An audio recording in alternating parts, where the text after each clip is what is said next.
So Biden's cabinet minister was hacked, but don't ask him which one, because chances are he'll get them mixed up. Before you say that's a low blow, let me give you some updates. Joe Biden was in Lithuania yesterday for the NATO summit. He was attending the NATO annual summit. After the talks, he addressed the media along with Ukrainian President Zelensky. Now, Zelensky's first name is Volodymyr. It's a very popular first name in Ukraine. But Joe Biden got it mixed up. Listen to this. Vladimir and I, I shouldn't be so familiar. Mr. Zelensky and I... Another day, another gaffe. I know this sounds like a harmless one. Volodymyr and Vladimir sound quite similar, so maybe he got confused. But this particular first name is very symbolic in Ukraine. One of their national heroes is Volodymyr, Volodymyr the Great. He was a king who ruled Kiev for almost 40 years. He is credited with a lot of development. But the same king is pretty famous in Russia too. There he's called Vladimir the Great. So both first names are actually the same. Volodymyr is the Ukrainian version, Vladimir is the Russian one. That's one reason why Biden's gaffe is problematic. The other reason is this Vladimir, the Russian president, who ordered the invasion. Imagine if someone mixed up your name with your biggest enemy, gaffe or not. You would be hurt. But such mistakes have followed Joe Biden in recent months. He took a tumble at the US Air Force Academy. He confused Ukraine and Iraq. He also confused India and China. If your aging uncle did that at the dinner table, you wouldn't mind. But if that uncle had America's nuclear codes, you would. Biden's critics have jumped at these incidents. They say he is unfit for office. Now remember, Joe Biden is already 80 years old. He will be 86 if he completes a second term as president. Frankly, this is an uncomfortable conversation to have. If you criticize too much, you risk ageism.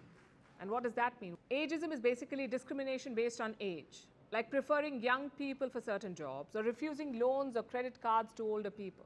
It's morally and legally wrong. So the focus should not be on age, really. It should be on mental and physical capacity. Is the person fit for the job or not? Is he or she mentally fit? Joe Biden's recent gaffes certainly weaken his case. But let me also show you the other extreme. Meet Robert Kennedy Jr. He is the nephew of former US President John F. Kennedy. Like his uncle, he's a Democrat. He's also challenging Joe Biden for the presidential nomination. It's a long shot. Last month, this video of his went viral. It's a workout video. Kennedy is seen doing push-ups and bench presses. And yes, he's doing it shirtless. Now, this was supposed to be a campaign stunt, a bid to draw comparisons between him and Biden. Biden, the gaffe machine, and Kennedy, the gym monster. But even this is problematic. You don't need six-pack abs to become president. You also don't have to bench press 100 pounds. All you need is mental acuity.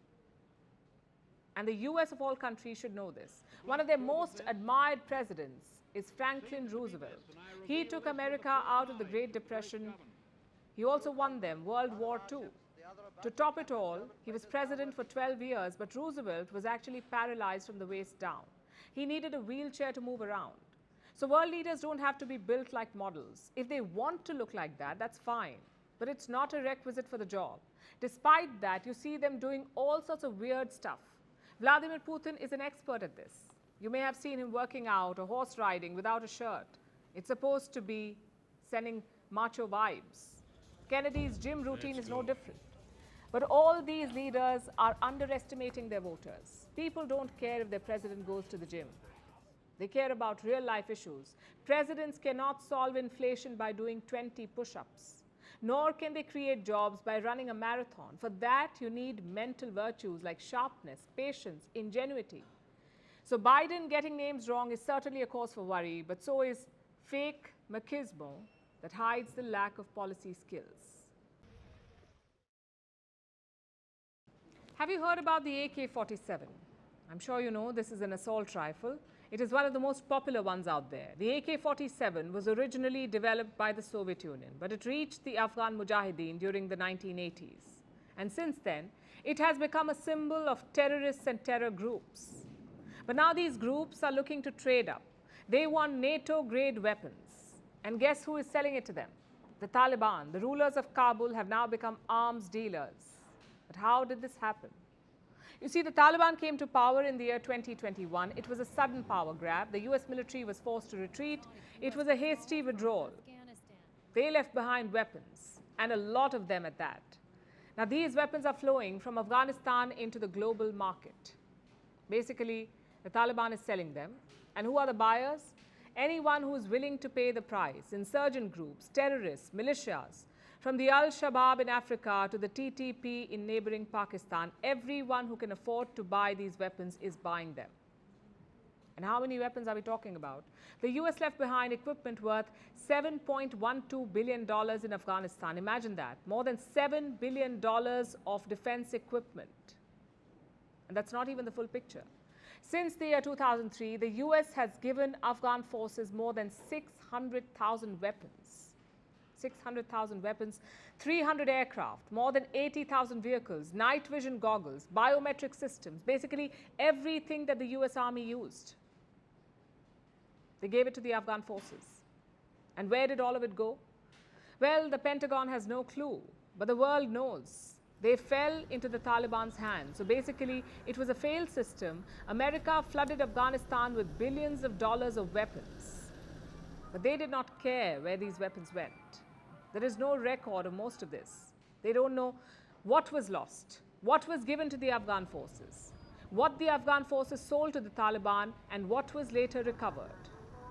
So amid all of this confusion, these weapons have showed up again, this time in black markets, from ad hoc bazaars in the desert to makeshift shops on the side of highways. The Taliban is selling these weapons everywhere, and they're making sure they get a premium price. I'll give you an example. A knockoff AK-47 sells for around $130 in these black markets. But an American M4 assault rifle can go for as much as $2,400. Imagine that. An assault rifle being sold for $2,400, and that too in the black market. The market price is anywhere between $800 and $2,000. The night vision goggles are also a popular purchase. They sell for nearly $1,000, which brings us to the next big question. Where are all of these weapons going? The answer is everywhere. Neighboring Pakistan, Africa, Gaza, Balochistan, and even Kashmir. These weapons are flooding conflict zones. Recently, there were dramatic images of the Tehreek-e-Taliban or TTP attacking the Pakistan police. They had American assault rifles. They were wearing night vision goggles. And this ability to operate at night can be a game changer. Even in Kashmir, these weapons are being used by terror groups, the likes of Jaish-e-Mohammed and Lashkar-e-Toiba. The valley is flooded with US M4 and M16 assault rifles. Authorities say they're seeing these weapons for the first time. So clearly, this is a worrying development. Now, for the Taliban, this is just like any other business. They've run smuggling networks for decades, selling drugs, gems, and other contraband. So arms trade is just another source of income for them. It doesn't matter who buys it. But for conflict zones, this is a very dangerous development. These weapons give terrorists an edge. And this is a serious setback in the fight against terrorism, all because of American callousness.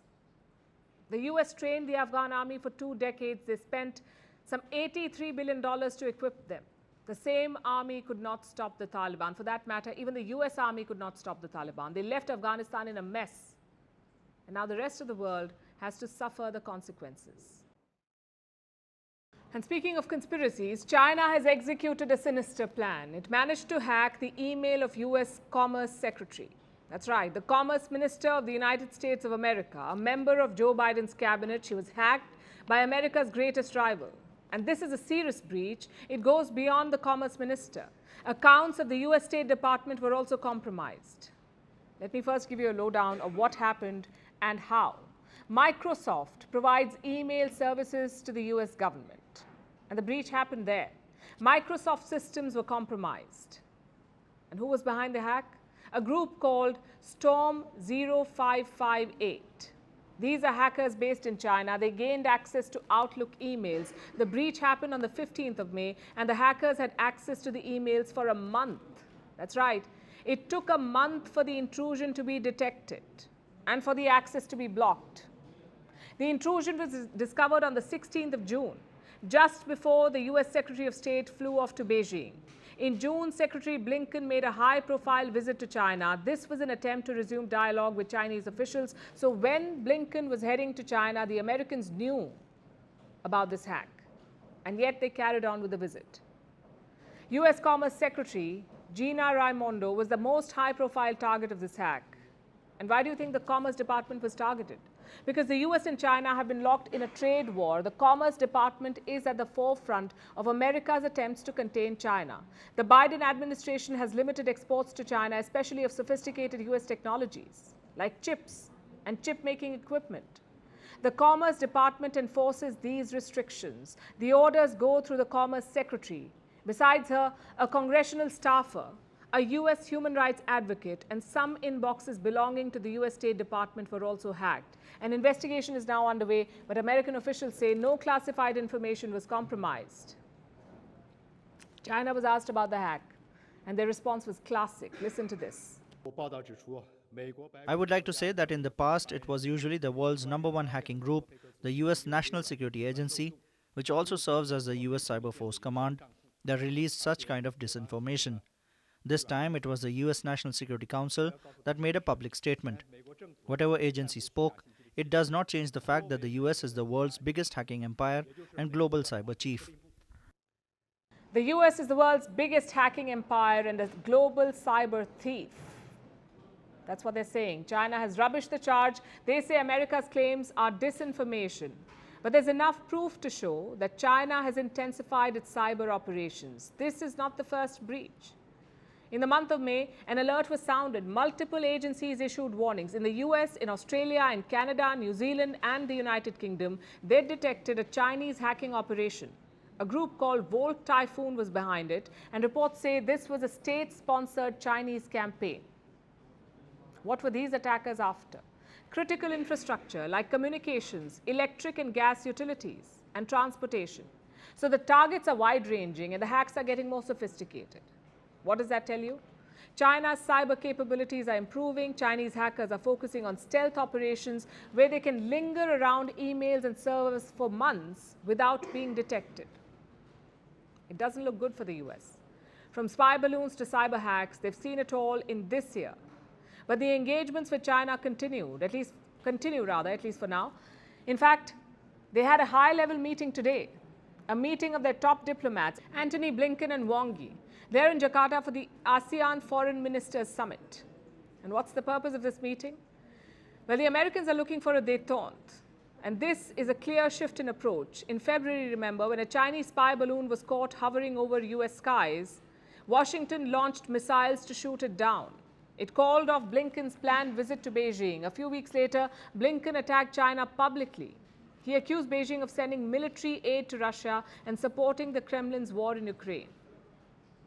But now, the US has dialed down the verbal attacks. Instead of combating China and decoupling, they're talking about, quote-unquote, managing differences. From the looks of it, neither plan has worked. What is the cost of your clothes? I'm not talking about the number printed on price tags. My question is about the real cost. Now, if you are not sure, you'll want to watch the story because there's a good chance that your clothes come from fast fashion, which is only getting faster and destroying our planet at a greater speed. I'll tell you more about it, but first some good news. Countries are slowly waking up to the greed of fast fashion, and the latest among them is France. It has released a bonus scheme. It's for those who have a rip in their trousers or a shirt with a misplaced button or a pair of worn-out shoes. France will pay you for these clothes and shoes to be repaired. The government will pay anywhere between $6 and $28. They've set aside $172 million for this. They're calling it the Repair Bonus Fund. It will be used over the span of 5 years, and it's meant to encourage people to mend their clothes. I know it sounds quite random, but it's also intelligent. You see, France has a clothing waste problem. It generates 700,000 tons of textile waste every year. About 2/3 of this ends up in landfills. But this problem is not unique to France. The world over, 92 million tons of textile is discarded every year. 92 million tons every year. A truck full of waste clothes is dumped in a landfill every second. What explains this? Fast fashion. It's a relatively recent phenomenon. It began during the 1990s. That's when retailers began to introduce cheaper clothes. So cheap that people scrambled to buy them. But what made these clothes affordable?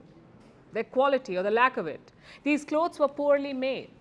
They were mass-produced at breakneck speed to match the pace of fashion trends. Decades later, fast fashion is still in trend. It has made style cheap and convenient, and we all lap it up. Think about your wardrobe. And be honest. Remember that outfit you were once so eager to buy, the one that's now buried at the back of your closet. How long has it been since you last wore it? We buy a different outfit for every occasion, or a new outfit to match a new trend. Yet so many clothes languish deep inside our cupboards. Many of them don't fit us anymore. Others have gone out of fashion. Some have never ever been worn. Here's what a study found. A majority of people wear just 20% of their closet 80% of the time. And at least 12% of our clothes are quote-unquote inactive, meaning they've been forgotten about. Out of sight, out of mind. And yet we continue to buy more clothes. The average consumer is now buying 60% more clothing than they did 15 years ago. Because fast fashion offers us the choice to do so. It churns out new styles on an ever shorter cycle. But it does not design or produce clothes that last. So it's ironic that they last almost forever. More than 60% of fibers used in clothes are synthetic. So when our clothing ends up in a landfill, it does not decay. And this cycle is problematic from the word go. It starts with how the fast fashion industry produces clothes. The boom in production has increased carbon emissions. Textile production generates 10% of global carbon emissions. It contributes to 20% of global wastewater.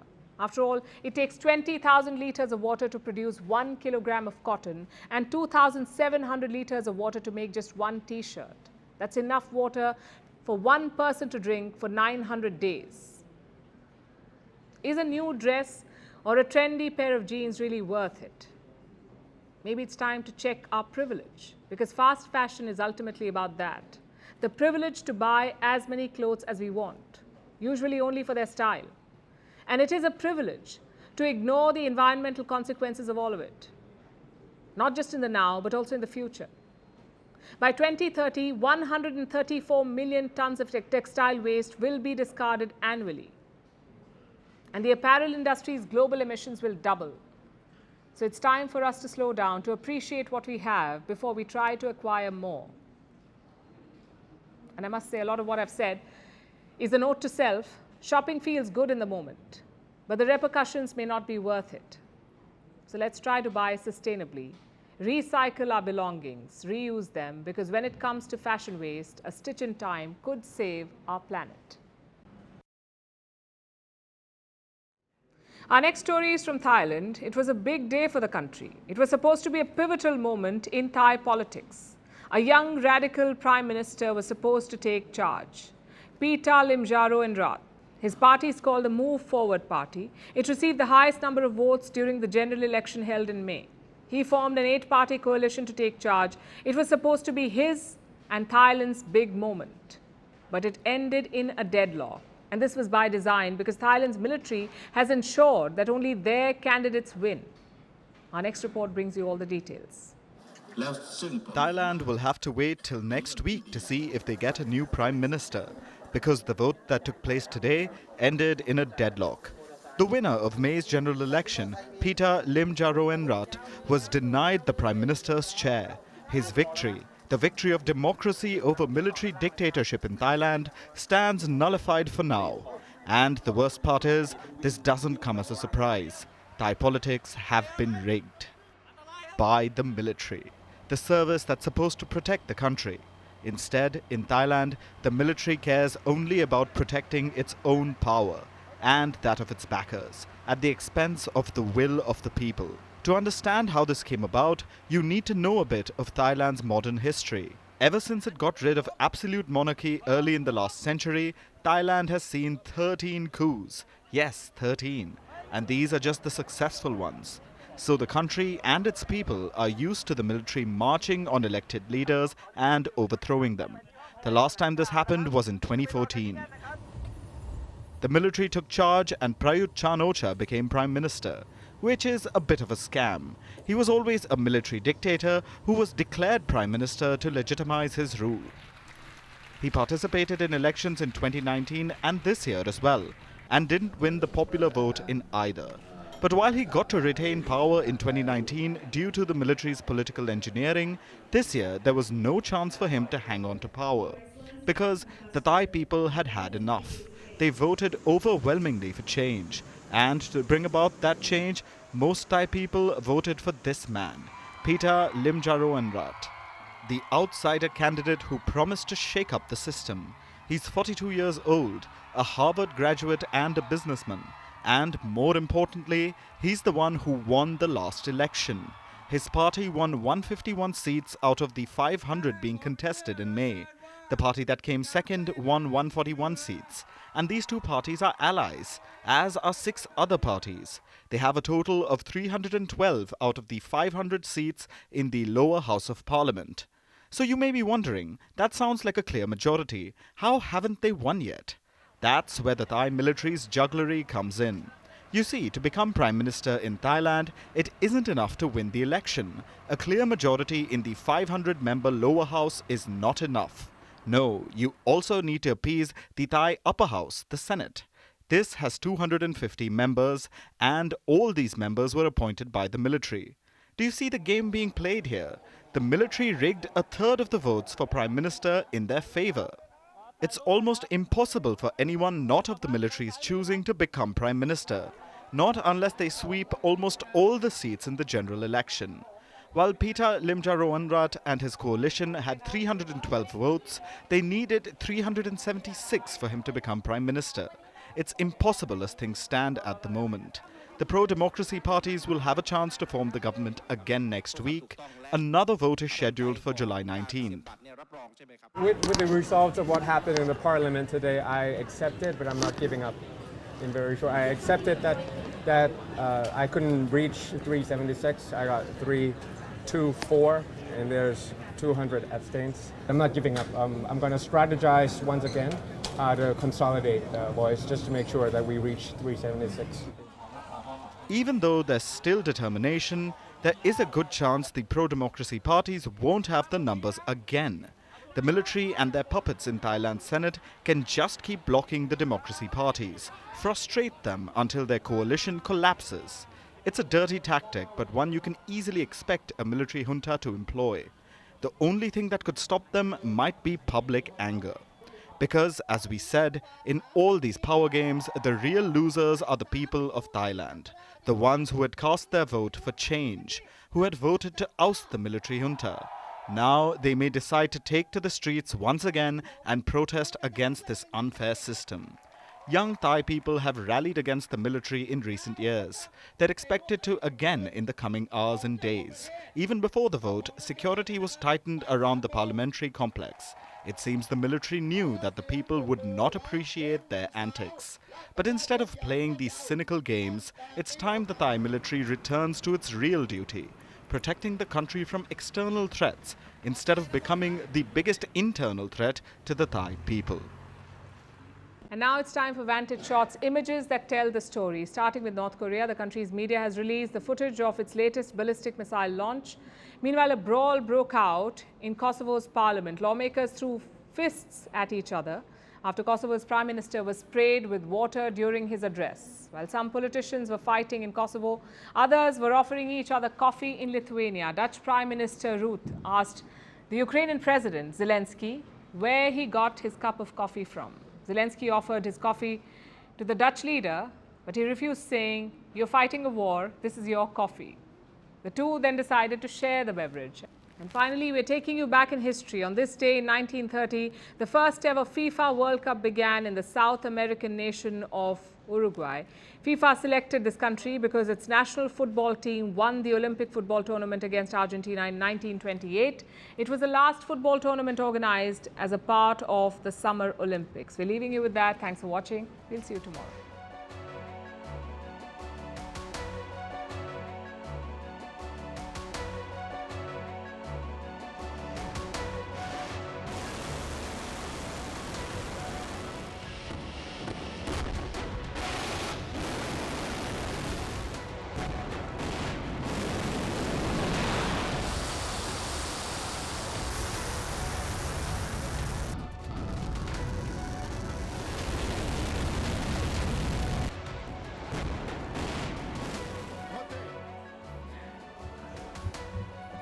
Nuk ka votim. Nuk ka votim. Qetësi, ju lutem. Është bërë ne nuk e kemi kundërshtuar edhe denoncuar.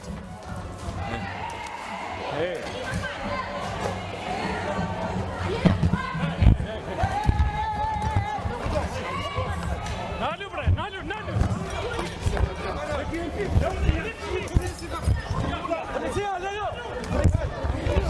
Ju lutem, policia brenda kuvendit. Get a coffee. You want Tea time. No, you are fighting a war. This is your coffee. No, you have to stay home. Okay, I will share you. 50% Do it together. Then, we'll share it.